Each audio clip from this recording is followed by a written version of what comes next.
The ownership of property and the security it provides has always been central to the Irish psyche. Most of us will buy our own home, and it's probably the biggest single purchase we will ever make.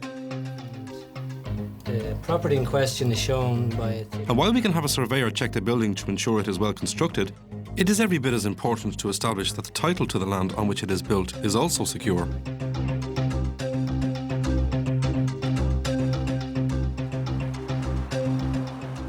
For 300 years, this has been the purpose of the Registry of Deeds, and latterly the Land Registry. Under the native Irish Brehon laws, there were no title deeds to property, and therefore no need for a system of land registration.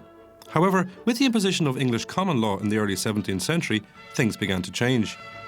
For centuries, attempts had been made to record transactions of land and tenancy, mainly to establish from whom services, rents and taxes were due. As one might expect, people did their best to avoid these payments, and it wasn't until the reign of Queen Anne in the early 1700s that the problem was seriously addressed in England.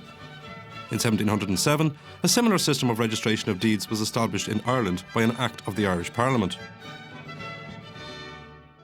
Well, the registration of deeds system essentially is concerned with facilitating land transactions, property transactions. What you always got to bear in mind is that if you're buying a piece of property, you want to be sure that the person who's selling it to you is actually in a position to sell it to you, does actually own the property, and hasn't engaged in various transactions with respect to the property that might mean that you wouldn't get a good title to it. So prior to 1707, when the Registration of Deeds Act was enacted, you could never be sure whether somebody had engaged in some transaction. They might have engaged in something you didn't know about, there was no documentation relating to it, and so forth.